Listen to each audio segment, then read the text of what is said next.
Howard, in 1940, you enlisted in the Army. Now, what branch of the Army did you serve in? I served in the 1st Motion Picture Unit of the Air Corps. They made the service films, is that correct, for the Air Corps? We made all the training and orientation films for the Air Corps. I've been privileged to see those, a lot of those. People like Ronald Reagan, George Montgomery, yeah. They were all part of the unit. We had a big unit with Jack Warner put it together, and Hap Arnold, as a matter of fact, the head of the Air Forces, enlisted Jack Warner to put this unit together. He put it together, did a very good job, and people like Clark Gable and Jimmy Stewart and all of them were a part of it, and whatever was needed, we all did to make the training orientation films. Those training films, and of course, those stars were in military service as well. Oh, absolutely. We were all in uniform. As a matter of fact, we took over Hal Roach Studios and made an Army barracks out of it.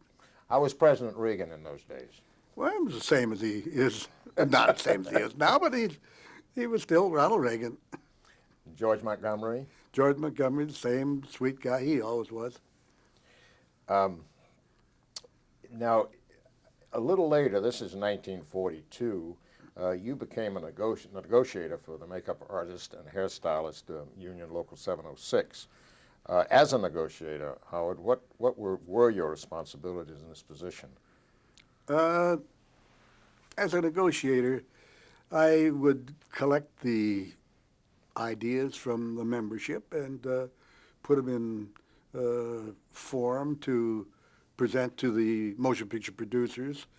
And in those days, we were just starting in with the television contract also, and we had the motion picture producers and the television producers all in a unit. We would sit down at the bargaining table across from them and hammer out our contracts every time they'd expire.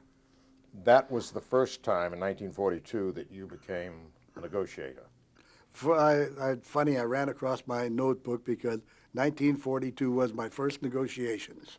In those days, it was at the motion picture producers' offices, which were up above a drugstore at Hollywood Boulevard and Western Avenue. I assume you're a lawyer. Being a lawyer, that certainly helped, having that experience to be a negotiator. Well, as I say, I never finished my last year of law school, but all of the knowledge that I did gain helped me immeasurably because I was able to do my own grievances rather than hire legal help for it, and I would do also my own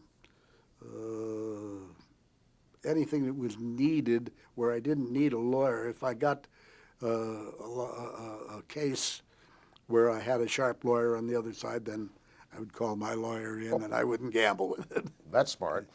Want to jump to 1952. The war is, of course, over. I did want to mention, which I forgot to, but if I may, something we should mention, that the training films that you did, along with Ronald Reagan, George Montgomery, and all the stars, and you were part of all of that. Mervyn LeRoy, I know, was part of that.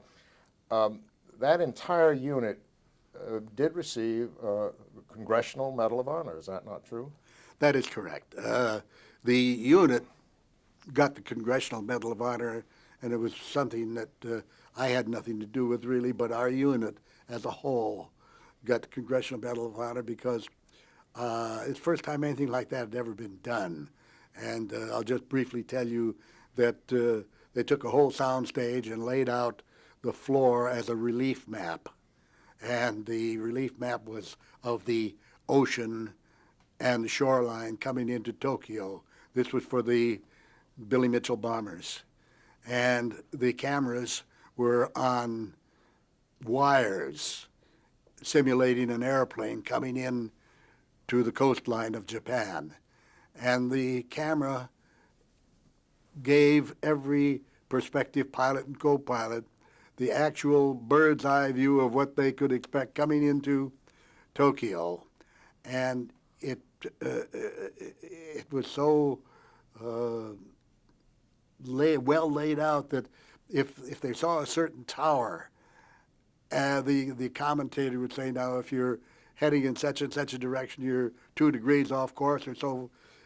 Every person that viewed that knew the familiarity of that territory when they came into it, and that was the beginning, the preparation for the bombing of Tokyo.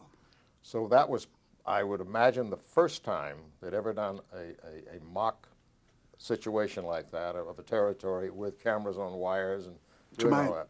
Did you have any idea at that time that you were pioneering for what happens today in television and motion pictures? May I mention Star Wars and all these things that they do It's all with part, wires, with cameras and things and the high tech of that? That's amazing. It's all part and parcel of the same thing. Sure. Nobody knows. When I see what happens today with cameras, with film, with anything, with special effects, with electronics, it's so far, far out from where we were that it's like a different world. So that's progress. But Howard, that was, I mean, interrupt you, sir, but that was pioneering at that time for what's happening. And also, you're very modest to you making these war films, these training films that were so important in World War II. And you were part of that, and that organization did get a Congressional Medal of Honor, sir. And you're being very modest to say you had nothing to do with it. You did. Anyhow, we will move on to 1952. Network television. Can you remember your, really getting into network television? Because now we're kind of beginning to do something with TV. Do you recall maybe some of the shows that you might have gotten on? I know Dragnet was one of them. Yeah, well, in those days, in the early days, I worked on some of the live shows, such as the Red Skelton Show and the George Goebel Show, and I will also, that was for CBS. At NBC, we did a show one time. I think it was used by the Television Academy, I don't know, but it showed all of the Academy Award winners standing on a pedestal with their Oscars. And NBC shot that, and I know it was on a dolly track just covering the whole group of previous Oscar winners. So it was things like that that I did in the beginning, and then the most of the things after that were done on film. The Dragnet that you mentioned, I did the first 13 Dragnets with Jack Webb, which we did at Republic Studios. Was that film or that tape? That was film. Film, of course, it was film. Right. And tell us about Jack Webb. Oh, Jack Webb was a very interesting individual. He was a workaholic. He never quit. He would start, as a matter of fact, he never went home. As a matter of fact, he and Julie London, his wife, got divorced over that series because he just was never home. And Jack was a very creative man. He came up with a series that was well received by all. And as a matter of fact, it was all about the L.A. Police Department. And I must tell you that he got, for me, carte blanche to go to the film lab, the morgue of still pictures. And I don't know if you know, but all atrocities are photographed extensively in color with what we call in those days a lily board, showing the true colors right in the film. And when you saw what you saw, it was for real. And I'll tell you, to view some of the pictures that I viewed, you have to have a pretty good stomach. But having said that, if you wanted to duplicate a person that was beat up badly, let's say with a piece of metal or with a gun or with, no matter what you wanted, you could find it in those archives of the police department, and I had access to them, and I could take all the pictures out that I wanted to match and that was a big help for makeup. So Jack Webb was very much involved in making sure things were authentic, working with the makeup artist and the hairstylist to make sure things were right. It was Right. very definitely Jack's orders that he didn't want anything phonied up. He wanted the real McCoy, and when he asked for it, you better give it to him. That was all there was to it. At this point in time, I wanted to ask you, in 1952, Dragnet series, and when you're talking about this, the code, the TV code, which we have today, was that in place, what you could show on TV as far as blood and bruises and cuts? And... It was in place to a degree. In other words, if it was authentic and you could prove it, I think they could get by with it. But we tried not to make them violent over and above that which was reality. And that's why when we did it, we had the true film, the true still pictures to back them up. But it was in place, and we tried to stay within the bounds, and we did. Now, I've asked you about color makeup, Technicolor, working in color film now, and also black and white film. Now, this working in television, how does that, the makeup, how does that compare with doing, let's say, a feature film and doing television film, doing it for television or doing it for a movie? Is there any comparison that you could draw there? No, as I tried to explain, the difference between television makeup in the early days of live TV was one thing which is entirely different from the film that we were doing. But now, really, it makes very little or no difference because what you put on film, and most of it is put on film, and what you put on film will rebroadcast, and no matter whether it's a feature film or whether it's shot for television, it's all practically the same. So there isn't that much difference in any way anymore. Well, that is today, Howard, and you're right. Yes. In 1952, we're talking about 1952, Dragnet, that period, that time period. Did you find you had to do something different, say for Mr. Jack Webb's Dragnet, that you would have, say, for a feature that you were working on? At that late stage of the game, no. Basically, you see, Jack Webb put it on film. And even in those days, you could do a good makeup for a film. And as long as it looked good to the eye on that projection screen, it would photograph very, very well for television. Good. How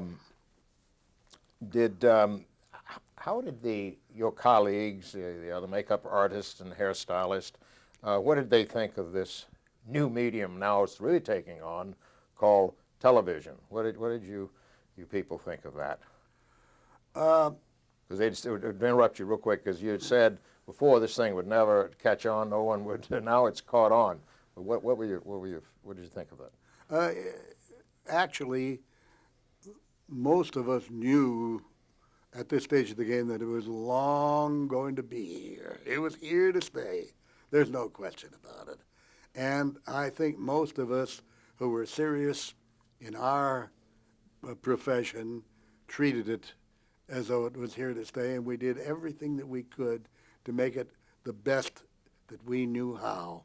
And I think today, with all of the improvements that they've made in the broadcast end of it and the handling of the controls at the broadcast stations, I think it's proven that we did give them quality, and now the quality is coming into the home, has been for quite a few years now. It's very good. Why did you leave Dragnet after 13 episodes?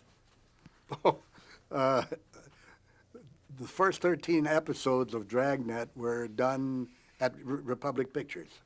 I was working there for some time, and that's where I started with Dragnet, and I had several things that I was doing there normally when Dragnet was not working. So Dragnet moved to Disney's. Evidently, they gave them a better deal than Republic did. So when they moved to Disney's, Jack Webb wanted me to go with him. He said, look, I'd like to keep you because You've given me everything I wanted for 13 episodes. And I thanked him very much. I told him I just didn't want to leave the studio. So you stayed with Yeah, that's where right. you were to go on. Well, that was smart, and I'm sure. Now, Howard, we know you. We know your work as a wonderful a beauty makeup artist, corrective makeup, as we call it, corrective beauty makeup. Describe that process to us a little bit, corrective beauty makeup. A corrective beauty makeup, the best way I can describe it is if you take a portrait artist and you watch a portrait artist paint a portrait, you will see that the portrait artist wants to bring something forward. It's always lighter.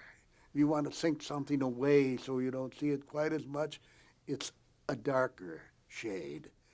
And it's a question of highlights and shadows like any artist uses, no matter whether it's for canvas or for skin or what the art form is. If you want to use highlights and shadows and blend them all so that you can't see one from the other, that is what beauty corrective makeup is. You highlight the salient features that you want to bring forward, and anything that you want to hide, you shadow in. For instance, a nose, take my nose. If you wanted to make my nose appear thinner, you would take and shade my nose on both sides, put a darker shade in there. And then to make it look sharper, you would put a highlight, a lighter shade down the center. You'd blend them all together. Now this comes forward and gives the appearance on film of being thinner. May I add to that, because you also, I was one of your students, you did teach me. Uh, you had mentioned, first thing right up, that the actress, a person, lady that you're doing, you don't take her face away. Remember that? You said Yeah, you absolutely, I do. You remember it well. and also your famous quote, if someone says, what's that famous Yes, quote? and it's been a quote of mine since for many, many, many years. And I've told this to many a lady. If anybody said to you that you have a good looking or a beautiful makeup, you can tell it's horrible. Because if they can tell it's makeup, it's not doing the job. Makeup has to do, it's an illusion. And you create that illusion with makeup. And if they tell you, and if they can see it's makeup, wipe it off and start all over again. Sure. Like good corrective makeup, say it's a no makeup look. They have makeup on, they have to. That's right. But in a lot of the shows, like the Prairie Show, Little House on the Prairie, Yep. people have makeup on, but you don't know it. That's right. And that's one of our things that we do. Getting to that, those are trade secrets. How do you do those things? Nice corrective makeup where you don't take away the person's face; they remain there. This information, though, now you said that you shared this with other, certainly shared it with me and a lot of other makeup artists. But the secrecy of surrounding our craft, do you think that at that time, how did you feel about that? Did you continue to share information as you now are learning it more with your younger people coming in? I have always shared information that I had in this profession because there is nothing that is a secret. I will never forget when we were the smug country who possessed the atom bomb, and it was a complete secret. No one but the United States could do it until all of a sudden this country, that country, the other country, they all popped up with it. There are no secrets. If you're aware of that, you might as well put it right out in the open. And if you've got youngsters coming up in an industry or a profession, and you can help them by showing them right from wrong, I think that's the way it should be done. Good. We just talked just briefly about the makeup technique of applying beards and mustaches, first starting with one that's pre-made, lace pieces, and then also that ones that you create right on the face. A lot of people don't know that we do that. the lace, how do you apply the lace, beards and mustaches? Well, the beards, mustaches, uh, you, you can have them made or you can make them yourself if you're uh, good in that field, and that's called ventilating. They take a crochet needle and they take the hair and they loop the hair into the net and just loop each hair, and they go on until they get a full head of hair. And then, having done that, they leave the lace on the edge like I explained earlier with the wigs, and that is glued to the skin, and you have your natural look. Now that's doing it the probably the best way if you're going to work with something over a period of weeks or months. You have the actual look that you want, and it remains that way. The other way we do, and the most common way, because it's a lot cheaper, we take hair, we hackle hair out, and that hair then is crimped with little waves in it to make it look like natural hair. And then we take that hair and glue the skin. And in gluing the skin, we take the hair and you learn to handle that hair and feed it with your shears in one hand, and you lay it on layer after layer after layer. And when you get it all done and you press it in and lock it in good, then you take your comb and comb through it like it was your own hair. Then you take a curling iron and you start picking it up away from the skin, and you make it look just exactly like it's growing.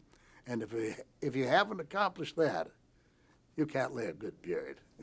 You make it sound so easy, Howard.